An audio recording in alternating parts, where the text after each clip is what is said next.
Hi. I'm Odalyn. My stepfather was a cop. Jealous, small-minded, cruel. He handcuffed me in my own kitchen while I was on a classified Pentagon call. Then he drew his weapon, looked me dead in the eye, and spat, "You think you're somebody?" And in that moment, I almost believed I wasn't. But 5 minutes later, when 5 unmarked black SUVs tore into our street, he realized the truth. I wasn't his failure. I wasn't just his stepdaughter. I was a general. So, tell me, what makes someone family? Blood? Or the way they look at you when you rise? Drop a comment. What time are you listening, and have you ever been underestimated by your own? The sun poured through the blinds, casting long lines across the old hardwood floors. I stood in the kitchen, one boot still caked in Afghan dust, the other kicked off beside my duffel. The house smelled like lemon-scented cleaner and fried onions, my mother's way of pretending things were normal. I hadn't even unpacked when the call came in. The secure line buzzed to life on my encrypted phone, that low, specific vibration only a few of us ever hear. I moved to the back of the kitchen, turned my back to the living room, and answered in a low voice. "This is General Marin." The line crackled. The Pentagon voice was all business. Situation update. Defense logistics. Something I couldn't ignore. I gripped the edge of the counter and listened, trying to shut out the familiar sound behind me. Vernon's recliner groaning under his weight, the clink of his beer bottle, the creak in his neck when he craned to stare at me. He didn't say anything at first, just watched. I could feel it. Same way I used to feel the red lasers sweep across my chest when we practiced clearing rooms. Except Vernon wasn't trained. He was bitter. Mom stayed quiet in the dining room, pretending not to hear. Forks clinked against plates she'd set too early, dinner not for another hour. I raised a finger to signal Vernon to wait, mouthed, "I'm on call." "Wrong move." "You think this uniform means you run my house now?" he barked. I turned slightly, still facing away from him. "This isn't about you. Please." He was already up. The chair slammed backward. "You walk in here wearing that damn jacket like you're some queen?" The Pentagon voice kept talking. I couldn't focus. I stepped toward the pantry for some space, whispering, "Repeat that last point." Then it happened fast. Vernon lunged across the room, knocked the phone out of my hand. It hit the wall, skittered across the tile. I heard the Pentagon rep say, "Marin, confirm," right before the connection cut. My back slammed into the counter edge. He pointed a shaking finger inches from my face. "You ain't special here, girl. Not under my roof." He reached for the belt at his waist. I knew the motion. He still carried his badge, cuffs, department-issued Glock. My mother gasped, but she didn't move. I didn't scream. I didn't raise a hand. I stood still, breathing through my nose, grounding myself like we're trained to. Vernon yanked my wrist, twisted it hard, metal snapping shut around bone. I let him. "You think that shiny little name tag means something to me? Huh?" I stayed silent. Not because I was scared, but because I'd learned silence holds more weight than shouting ever could. He shoved me forward, cuffing both wrists behind my back. The cold bit into my skin. Then he said it, words I'd carried in my gut since I was 16. "Strip that damn uniform off. You're not a soldier in my house." My mother flinched. Vernon's chest heaved. Slowly, I bent down, took off the jacket, my stars and bars, folded it, just like I did for fallen comrades. Neat, respectful, laid it on the entryway table by the door, and I stood there in a plain army green t-shirt, cuffed, while my stepfather tried to break me. The house went still. For 5 long minutes. Then I heard it. Engines, big ones, SUVs, black, government-plated, rolled to a stop in front of the house. Doors opened in sequence. 1, 2, 3. Vernon moved toward the window, already paling. Military personnel stepped out, calm, composed. A man in a suit led them. They didn't knock. They entered like they had every right, which they did. "Is General Marin safe?" the man asked, eyes sweeping the room, resting on me. I tilted my chin toward Vernon. "I'm fine. He just needed reminding who I am." Vernon didn't speak, couldn't. One of the officers stepped forward, unlocked the cuffs with a click. I didn't flinch, didn't shout, didn't gloat. I gave a simple nod, picked up my jacket, brushed it off, but I didn't put it back on, not yet. I turned to Vernon. He was still frozen by the couch. "You'll see who I really am," I said quietly. "In time." I didn't report him, not yet. I needed him to feel safe, so he'd slip. I didn't say a word when they left. The black SUVs rolled off, quiet as they came, and the house fell still again, too still. I walked back inside. My jacket stayed folded right where I'd left it on the counter, buttons glinting under the dim kitchen light. I didn't pick it up. I didn't want to carry anything that smelled like this house. The celebration was long dead. The birthday cake sat on the dining table, untouched except for one slice. I pulled out a chair, sat down, ate it in silence. The air was thick, like everything in the room had been holding its breath since I arrived. My mother peeked out from the hallway first, eyes darting like a child checking if it was safe. Then she stepped into the kitchen with a glass of sweet tea in her hand, pretending like nothing had happened. Like maybe if she just moved quietly enough, she could erase the cuffs, the Pentagon men, the bruises blooming just beneath my collar. "You always liked peach tea," she said, placing the glass gently next to me. "Still do?" I nodded. I didn't trust my voice yet. She sat across from me, her hands folding into each other like she was praying without sound. It's good to see you home, baby." I gave a small smile. Didn't feel much like a welcome. She flinched, barely. He thought, it got out of hand, but... The back door creaked open, and in walked Vernon. He had showered, changed into a clean shirt, as if washing the smell of beer and rage off his skin made it all go away. "Evenin'," he said like this was just any other night. He glanced at me, then at the table, then over at the counter where the jacket lay folded like a flag. "Didn't mean for things to get that far. It was a misunderstanding." I didn't answer, just sipped the tea. "You walked in here like you were running the place," he continued. "Taking calls, barking orders like I'm one of your, what do you call 'em, subordinates." My mother cut in, voice fragile. "He was scared, Odell. The way you were talking on that phone, it sounded so harsh, so military. He thought, he didn't know." Vernon scoffed. I knew just fine. She disrespected this house, disrespected me. I responded like any man would. I stared at the painting on the wall behind him. It had hung there since I was a teenager. A bland watercolor of a boat on still water. Peaceful. False. "Don't worry," I said softly. "I understand now." That made him pause. "Understand what?"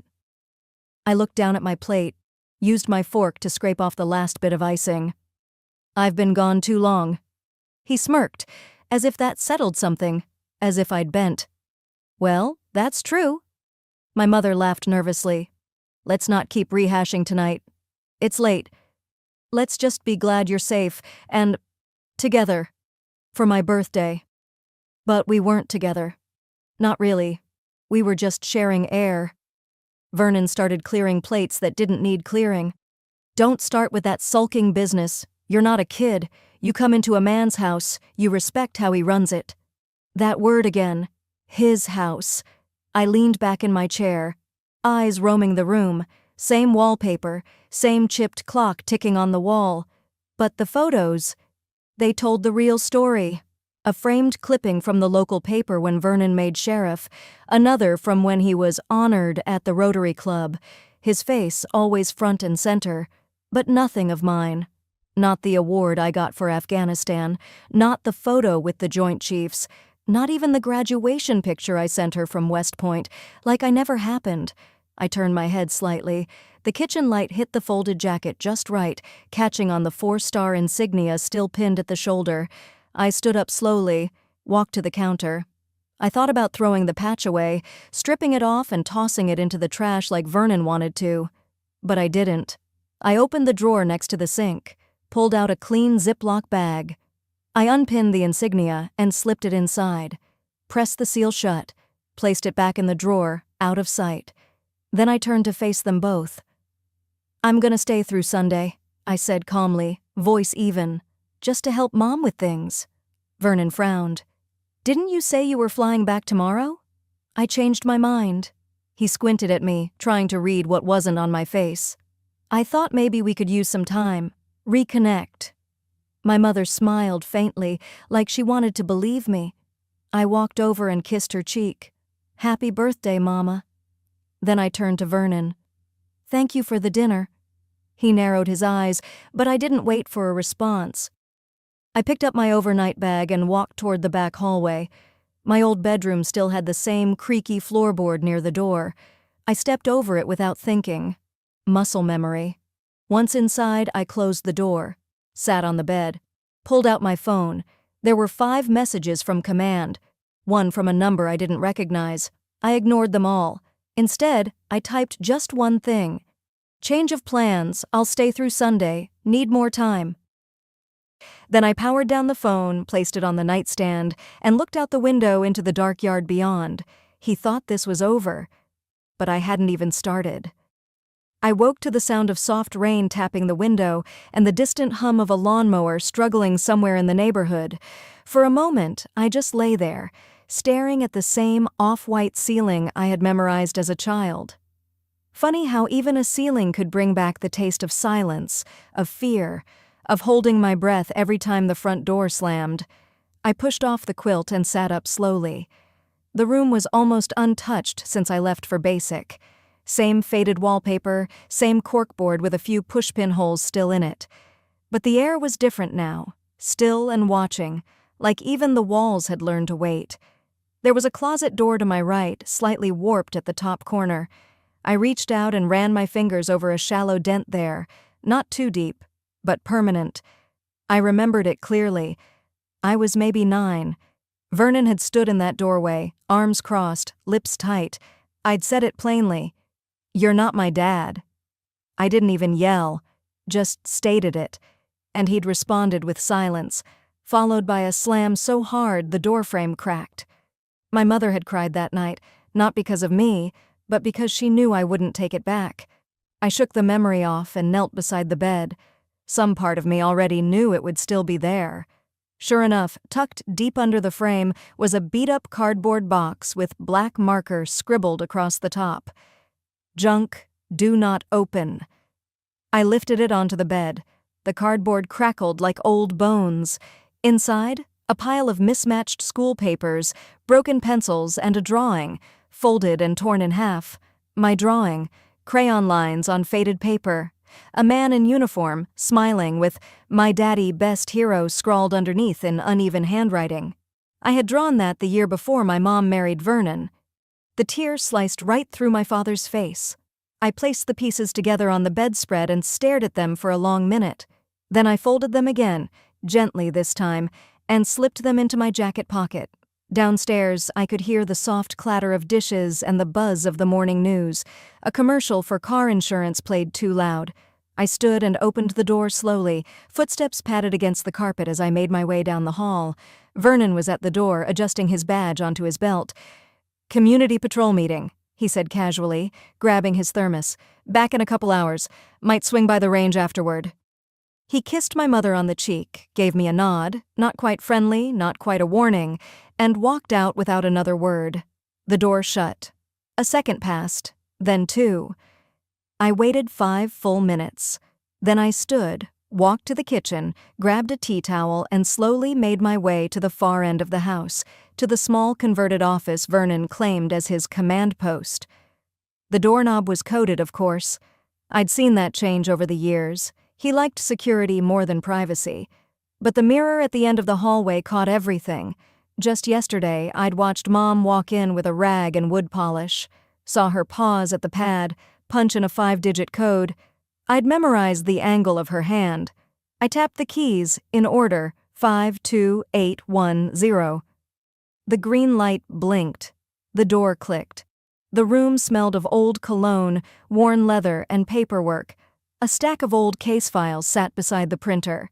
On the far side of the room, a metal drawer cabinet had been added. I hadn't noticed it before.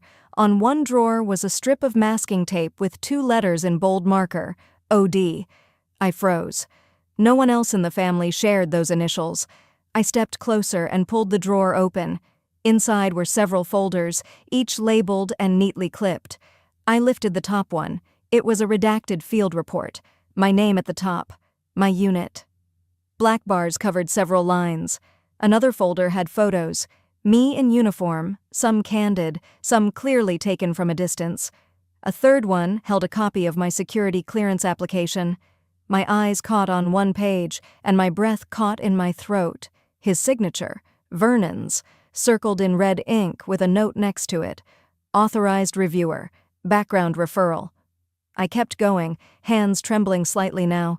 Near the bottom of the pile was a single sheet, folded and stamped. A civilian complaint, filed anonymously. But I knew that style of writing, the phrasing, even the word choices, the accusation that I had foreign sympathies and could pose potential internal conflict of interest based on personal history abroad. Nothing but baseless nonsense. The date? The exact same day Vernon had grilled steaks in the backyard, handed me a Bass Pro gift card, and toasted our girl's big future. He smiled that day. I took out my phone and snapped a photo of the complaint, then the folder, then his signature. I opened a message thread and typed, "He filed it. Confirm if it reached internal, please." Then I carefully reassembled everything. No rushing. No mistakes. The drawer closed with a quiet clack. The door locked behind me with the same code. I walked slowly back through the house, past the kitchen where Mom stood wiping an already clean counter. "You want me to make you something?" she asked, voice soft. "Omelet, maybe?" "I'm good," I said, just needed to stretch. I returned to my room, shut the door, and leaned against it for a long time. Vernon always talked about how real men watch patterns, that you can tell what someone's hiding by how they smile. He had no idea how much I'd been listening. He taught me how to question every small gesture, every sudden kindness, every just looking out for you. He made me study his every move. He just forgot. I was the better student. I drove back to my rental before sundown, my hands still shaking from what I'd seen in Vernon's drawer. The rain hadn't let up since morning, but inside the car, it was quiet. Too quiet. Not even the hum of the engine could drown out the memory of his signature. Red ink. Circled. Like he wanted to make sure no one missed it. I didn't turn on the lights when I got inside. I just walked straight to the corner of the living room, knelt by the small fireproof case I'd brought with me, and unlocked it. My encrypted laptop blinked to life. One click brought me to a login page most people don't even know exists. My credentials still worked. I took a breath and typed in my personnel ID. The moment I hit enter, a red warning bar flashed across the screen. Flagged file, administrative hold, do not access without authorization. My heart didn't race, not anymore. I'd spent enough years building the kind of calm they train into you when you're deployed with live fire in the background. But my jaw clenched. This wasn't some outdated medical form or a minor notation. This was my file, my entire record, flagged. I didn't hesitate. I clicked the secure line and initiated a call. Colonel Barrett answered on the second ring. His face popped up, a little more lined than I remembered, but still sharp, still watching the world like it owed him an answer. "Odalyn," he said, voice low. "Didn't expect to hear from you on a Sunday?" "I need eyes on my file, sir," I said evenly. "Right now." He didn't ask why, didn't comment on the background, just turned and tapped on a screen out of frame. A few seconds passed, then his eyebrows drew together. "You weren't kidding. It's locked. Flagged 6 weeks ago. That's not protocol. Can you override? For you, I'll try. Give me a sec." I stared at the screen, forcing my breathing to stay even. My reflection in the glass looked older than I felt, tired maybe, but not weak. "Okay," Barrett finally said. "I'm in. Let's look at the version history." He shared his screen. There it was. A memo, uploaded 3 years ago, just before my first major promotion. It claimed I'd misrepresented my background, that I'd falsified details about my father's service record to gain clearance. It even implied I might have used that lie to manipulate my superiors into special assignments. I didn't write that memo, I never filed it, and it was unsigned. Barrett frowned, leaning in. This wasn't in the version I saw. I reviewed your folder myself before your reassignment to Germany. Can you trace the upload? He ran a command line.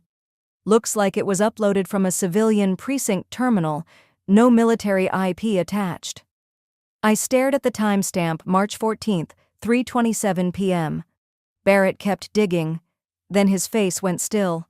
There's badge metadata. You're not going to like this. Tell me. Badge ID linked to that session. Vernon Hallstrom. My lungs went still. My hands didn't move. Barrett went on, slower now. There was an attempted deletion at 3:29 p.m. Someone tried to pull the file almost immediately, but by then the auto-archive had already triggered. The system captured it permanently. 2 minutes. That's how long it took Vernon to try to erase the thing he planted in my record, and then he showed up that same week at my cookout, gave me a gift card to a hardware store like it was some fatherly gesture. I'll document the trail, Barrett said. If this ever reaches an inquiry. It won't, I interrupted quietly. Not through official channels. He looked at me. I smiled. Just a little. Thank you, Colonel. That's all I needed. We ended the call. I didn't sit back. Didn't let myself crumble or blink long enough to feel sorry. He tried to end my career before it ever truly began, and he smiled through every one of my wins like he'd been rooting for me.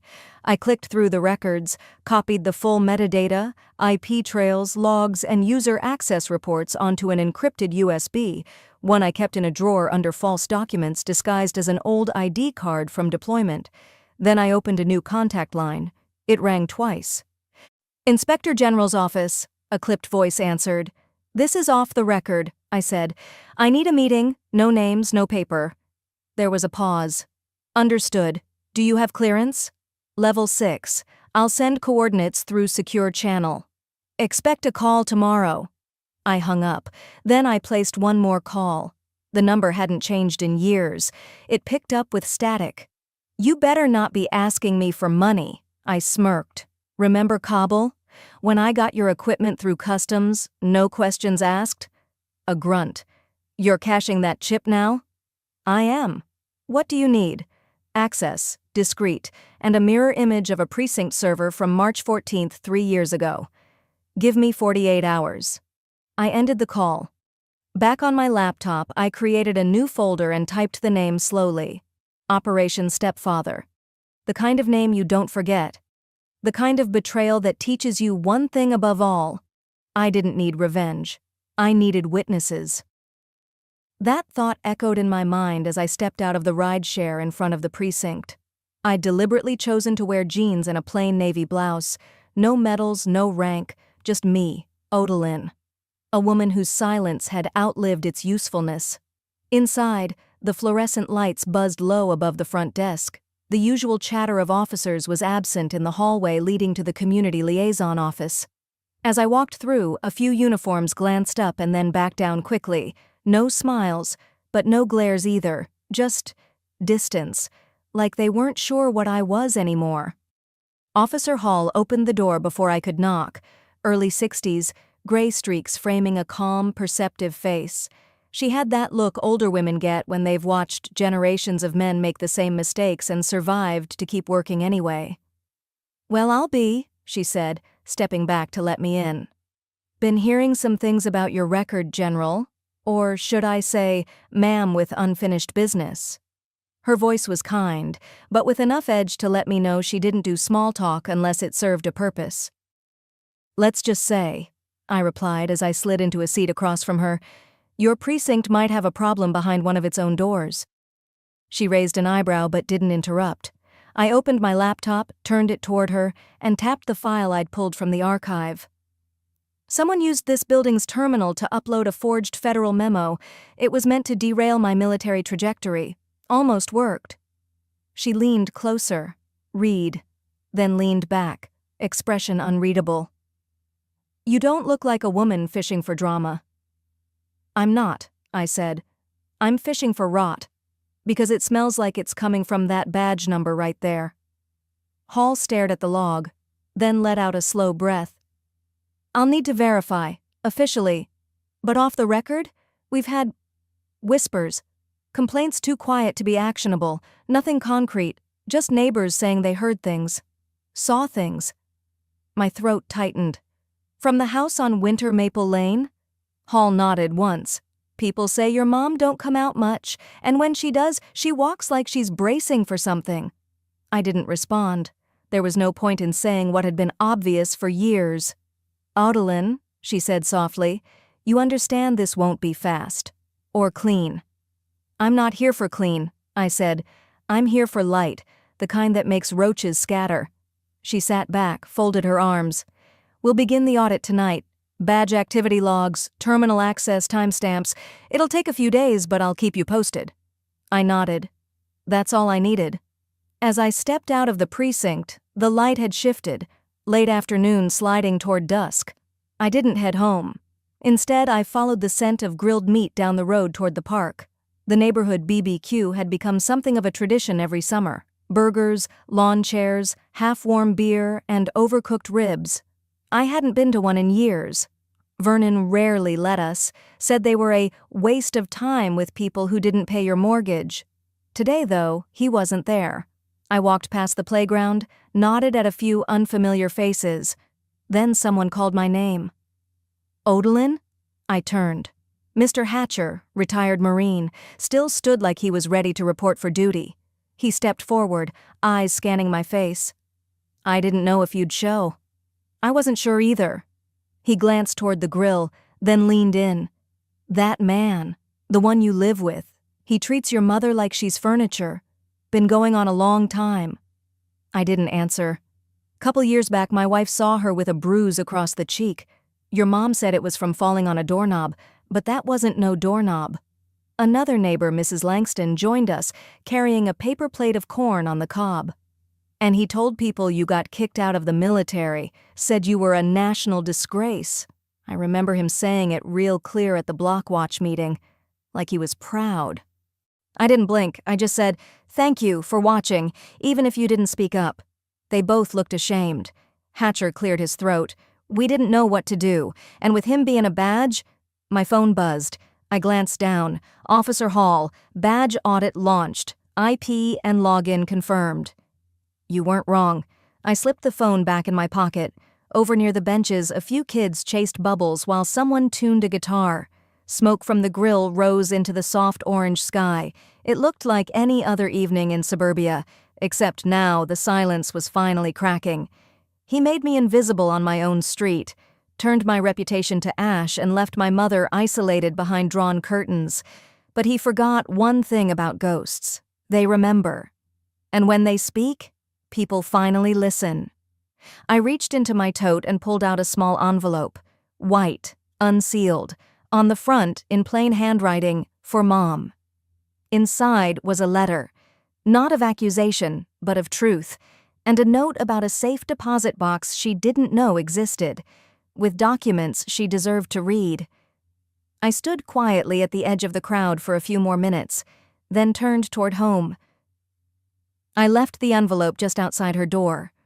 No knock, no note, just the weight of everything I never said, folded into silence.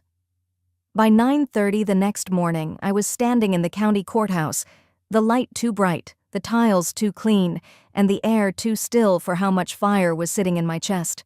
The clerk behind the glass didn't even glance up at first.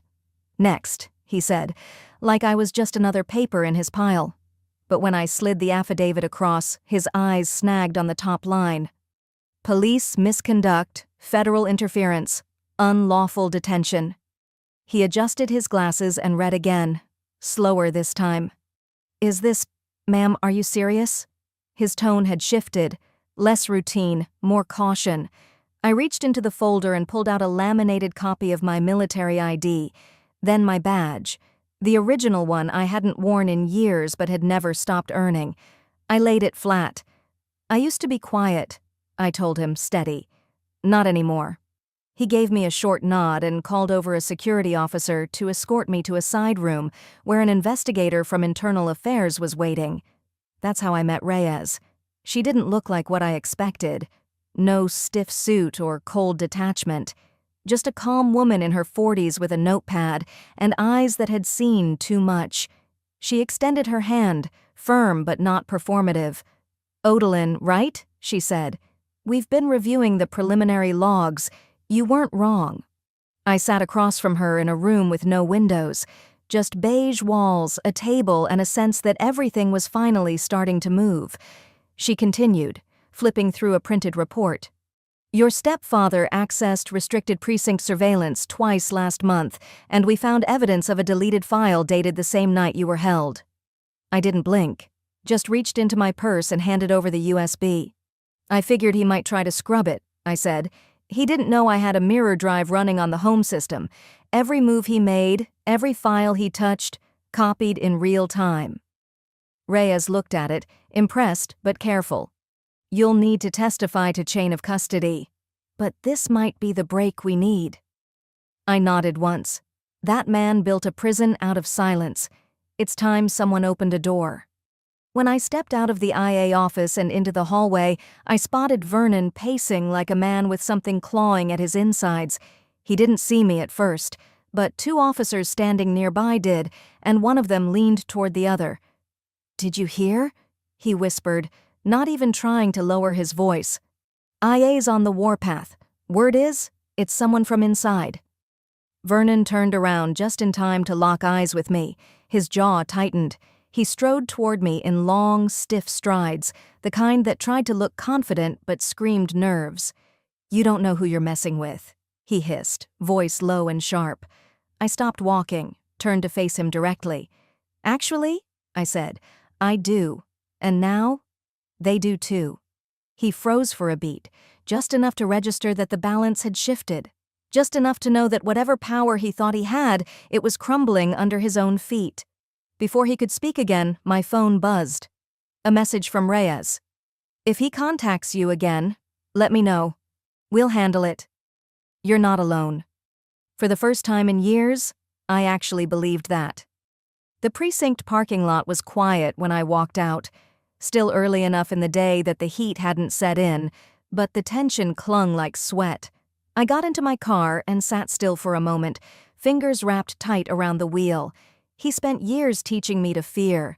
Every slammed door, every silence I had to swallow, every time he said, "Don't you dare embarrass this family." Well, now he was going to learn what it felt like to lose control of the story.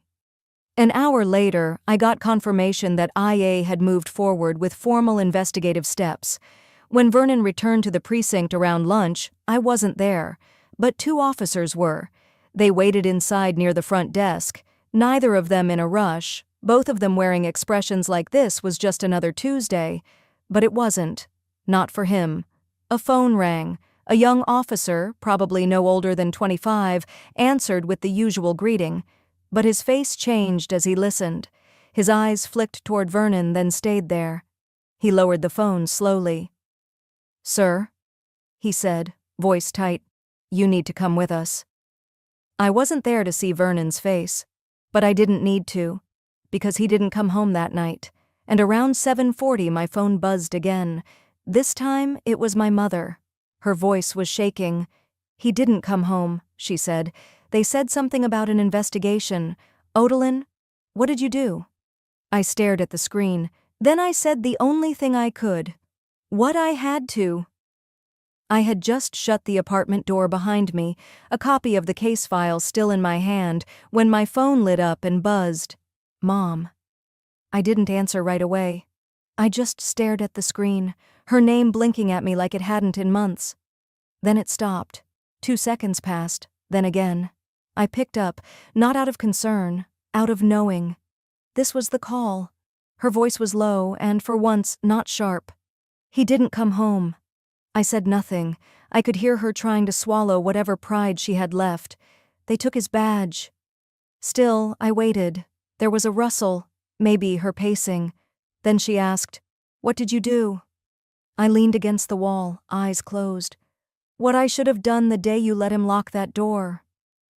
There was a pause, then silence. I could have ended the call there, should have, but something in me, maybe that last fraying thread of daughterhood, told me to go. I grabbed my keys and slipped on a coat. The sun had long dipped behind the trees. As I drove, headlights cutting through patches of fog, I realized it had been over a year since I'd last taken that route. The roads hadn't changed, the town hadn't changed, but me. I was no longer the one who tiptoed around the truth just to keep the peace. Her porch light was on when I pulled up. I didn't expect it, but there it was, just like all those nights she used to wait for him, not me. The front door creaked open before I reached it. She stood in the doorway, her eyes red, makeup smudged, hair undone. "You didn't have to ruin everything," she whispered. I stepped up without flinching. "I didn't ruin anything," I said. "He did. You just handed him the keys." Her lips trembled. "You could have come to me. You didn't have to go to the police." I looked at her like I was seeing a stranger. "I did come to you. For years, you told me to stay quiet, that he was just under stress, that I needed to respect him." She turned, leaving the door open. I followed her into the living room. Same floral couch, same yellowed lace curtains, same silence that always meant, "Don't speak unless it's pretty." "You don't understand," she said. "He was the man of the house." I scoffed. "No. He was your shield, and I was the price you paid to feel protected." She shook her head, hand on the side table like she needed to steady herself. I didn't know what to do. I sat down, the couch groaning under the weight of the conversation. "You knew. Every time I was locked out of my own bedroom, every time you heard him yelling, you closed your eyes and turned up the TV. A memory crashed through me without warning. I was 16, standing in the hallway, barefoot, arms wrapped around myself. My bedroom door locked behind me, him yelling inside. At what? I don't even remember. I'd stopped listening. What I remember is her, sitting at the kitchen table, sipping coffee, pretending the world wasn't shaking apart in the next room. "You used to say, 'Let it go, Audlin. We need peace in this house.'" I met her eyes. "Peace for who?" She sat down across from me, her face suddenly years older. "He gave us a roof. He kept the bills paid. I didn't want to lose that. And I was supposed to lose me to keep it?" Her hands trembled. "What do you want from me?" It was the first honest thing she'd said all night. I stood up slowly. "Nothing," I said softly. "Not anymore." She reached out, but I stepped back. The air between us thickened, like it had waited decades to be cleared and finally gave up. I walked to the door, opened it quietly, and stepped onto the porch. For a second, I just stood there, breathing in the scent of pine and dust, of old habits and stale regret. Then I pulled out my phone, scrolled to her name, and pressed delete. A text buzzed in as I was walking to my car. It was blank.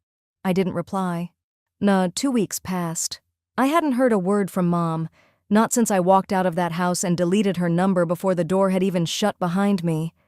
I thought I was done. I thought that was the last chapter. Until a letter arrived. It was certified, hand-signed, and delivered to my apartment door by a young postal worker who double-checked my ID before handing it over. The envelope was cream-colored and heavier than usual. No return address, just the name of a small law firm in Arlington. I set it on the counter and stared at it for a good hour before opening it. Inside, a short typed note on thick letterhead. "Ms. Audlin, if you are reading this, something went wrong.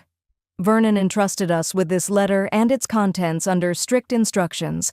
Use the key enclosed. Locker 212. Maxwell Stone, S.K." I picked up the small silver key taped to the paper. It had a number etched into the metal, 212, and the faint scuff marks of years carried in someone's pocket. For a moment, I didn't breathe. Vernon. Even gone, he was still moving things. I sat down hard on the kitchen stool. My hands shook slightly, not from fear, just the weight of it all. I was tired of surprises, but this one, I knew, wouldn't let me rest until I faced it. The next morning, I drove to the police precinct's off-site records facility, a squat beige building that looked more like an old DMV than anything tied to law enforcement. I hadn't been inside one since my military clearance checks years ago. That was the last time Vernon had tried to pull rank over my life. At the reception desk, I presented the letter and key. The young clerk, early 30s, dark-rimmed glasses, looked up at me, then back at the name on the note. "You're here for Vernon Merritt's locker?" he asked cautiously. I gave a tight nod. "Locker 212. He hesitated, glanced toward the back. "Your family?" I replied. "Sort of." He didn't press further, just led me down a dim hallway to a row of old metal lockers stacked floor to ceiling. Number 212 was near the end, halfway up. I slid the key in. It turned easily. Inside sat one thick manila folder. On the front, in blocky capital letters, someone had written, "Personal, Helen, Otolin." My fingers trembled slightly as I pulled it out and held it against my chest for a beat. I didn't want to open it there, not under fluorescent lights and behind a stranger's shoulder. I nodded a thank you to the clerk, walked calmly back to my car, and sat with the folder on the passenger seat. Then I drove straight to the attorney's office listed on the letterhead. Maxwell Stone was a quiet man, maybe in his late 60s, with tired eyes and a voice that didn't like to waste words. He welcomed me into a modest office and offered coffee. I declined. I slid the folder across the desk. "I didn't read it yet," I said. "Didn't want to be alone with it." He nodded slowly, put on his glasses, and opened the flap. Together, we read through the first few pages. It started with Vernon's handwriting. I'd recognize that thick black pen and slanted script anywhere. "I was wrong," it began. "I thought power meant control. I thought I was protecting something, maybe Helen, maybe myself. But what I did to Otolin, it wasn't discipline. It was punishment. I wanted to break her." I sat in silence, stone-faced. My heart was hammering, but I didn't let it show. He went on to describe how he'd accessed my federal records, manipulated my file when I applied for an overseas security position. He interfered with my background check by planting false concerns. Nothing criminal, but just enough to make me less favorable. He'd done it all under the guise of family duty, claiming I was unstable, impulsive, hard to manage. And Mom? She knew. Helen asked me to keep Otolin from drifting too far. She said discipline was love. She said she couldn't bear to lose her the way she lost control of the house. I swallowed hard. My fists curled. I'd suspected it for years, but reading it, seeing it in his words, it was something else. The kind of betrayal that doesn't just cut, it brands. Then came the part that made Maxwell pause and adjust his glasses. A copy of a notarized update to Vernon's will. He had left me a share of his estate, not out of kindness, out of guilt. His pension, a small retirement cabin in Roanoke, and sealed documents he kept locked away from the family. The note attached simply said, "She earned it. She was always stronger than I was willing to admit." Maxwell looked up at me. "There's more. He specified that you receive it privately, no public announcement." I let out a low breath. "He knew," I murmured. "He knew I wouldn't want anything with his name on it." "Which," the lawyer said gently, "makes this next part complicated." He handed me one final sheet. Vernon had written a note for me, separate from the legal documents. Just one line. "I know you'll never forgive me, but I want you to know I feared you, and I respected you." I stared at it. That one sentence held more honesty than I'd ever heard from his mouth in 20 years. I folded the letter, set it back on the desk. "Is it all real?" I asked. Maxwell nodded. "Verified, witnessed, filed." I sat back in the chair, eyes scanning the shelves behind him. Law books, dusty plaques, photos of grandkids, all so grounded. "Transfer everything," I said finally. "Every dollar, the property, the safe contents if they allow it. All of it goes to the Women's Legal Fund for Veterans." He blinked. "In his name?" "If they'll take it," I replied. "He took too much from women like me. He can give back. quietly, for once. Maxwell leaned back, visibly moved. That's powerful. No, I said softly, rising to my feet. That's justice. As I walked out of the office, the sun had begun its descent. Long shadows stretched across the pavement. I tucked the folder under my arm, not as a burden, but as a closed chapter. I thought it was over. Until my phone rang the next morning. It was my mother. The rain had stopped earlier that morning, leaving the pavement outside my apartment dappled with drying puddles. I had just sat down with a mug of black coffee, the kind Vernon used to say tasted like asphalt, when my phone rang. The number wasn't saved, just a long sequence with no name, just silence waiting on the other end. I almost didn't pick up. After everything, I'd learned to be careful about who I let in, but something in me said, pick up. Maybe it was habit, maybe it was the ghost of that locker key still resting on my bookshelf, or maybe I just needed to hear it for myself. Whatever it was. I pressed the green icon. There was a pause, then a shaky breath. Odalyn. My hand went still. I didn't speak. I didn't even breathe. It's me, the voice said. Helen. I don't deserve to ask you, but I can't do this alone. For a moment I thought the line had gone dead, but it was just me, frozen. Not from anger, not from grief, just shock. She'd never said my name before. Not once. Not in 36 years. I let the silence stretch a few more seconds before responding. Where are you? The next morning I pulled up to the cemetery in an old coat, the one I used to wear in winter drills back in Quantico. It didn't fit right anymore, a little looser at the shoulders, but I kept it. I'd earned every thread. Helen was standing by a modest headstone, clean, simple, nothing elaborate, just a name, a pair of dates, and the insignia of the department. They gave him a folded flag, she murmured when she saw me approach, said he served his city with distinction. I didn't answer, just stood there, letting the wind carry her words wherever it wanted. I noticed she hadn't brought flowers, just a worn leather purse clutched tightly in her hands, like she didn't know what to do with them. They didn't know what he did, she whispered, not looking at me. Not to you. Not to us. Again, I said nothing. I wasn't there for comfort, and I wasn't there to curse the dead. She reached into her purse and pulled out a folded photo. I recognized it instantly. It was one of the few taken of me during basic. Hair tied back, uniform freshly pressed, a crooked but proud smile on my face. She stared at it like it had teeth. I found this in his desk, she said, tucked behind the filing drawer. I thought maybe he kept it because maybe he was proud. I raised an eyebrow. Or maybe, she added quietly, because he needed to remind himself what he was trying to break. I stepped closer, gently took the photo from her hand. She tried to say something else. I could see it in her eyes, the apology forming, breaking, stumbling. Her mouth opened, then closed again. I helped her out.